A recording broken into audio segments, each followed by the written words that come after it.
আজকে বানাবো ভিন্ন স্বাদের পিঠা। এজন্য প্রথমে এক বাটি পালং শাক নিয়ে নিলাম, 2টা কাঁচামরিচ, 2 টুকরো আদা, 1 টুকরো রসুন দিয়ে ভালোভাবে পেস্ট করে একটু গরম করে নিতে হবে। এর মধ্যে দিয়ে দিলাম কিছু আটা, আর দিয়ে দিলাম স্বাদ অনুযায়ী লবণ। এবার ভালোভাবে মেখে ময়ান করে নিতে হবে। ময়ানটা রেডি হয়ে গেলে এর মধ্যে আমি এখন একটা পুর তৈরি করে নিব। প্যানে দিয়ে দিলাম পেঁয়াজ কুচি, কাঁচামরিচ কুচি, ভাজা হয়ে গেলে দিয়ে দিলাম কিছু গাজর কুচি। এর মধ্যে দিয়ে দিলাম সামান্য লবণ, দিয়ে দিলাম হাফ চামচ আদা রসুন বাটা।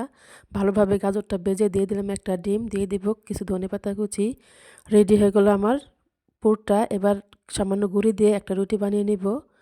এর মধ্যে একটা বাটি দিয়ে ভালোভাবে পিস পিস করে কেটে নিব। ভিতরে একটু পুর দিয়ে ভালোভাবে রেডি হয়ে গেল আমার ভিন্ন স্বাদের পিঠা। এবার সামান্য তেল গরম করে এর মধ্যে একে একে পিঠাগুলো দিয়ে দিলাম। মিডিয়াম আঁচ রেখে উল্টে পাল্টে ভালোভাবে ভেজে নিব। এভাবে পিঠা বানিয়ে খেয়ে দেখুন, খুবই মুখে রুচক পিঠাটা। খেতে অনেকই স্বাদ, মুখের রুচি চেঞ্জ হয়ে যাবে।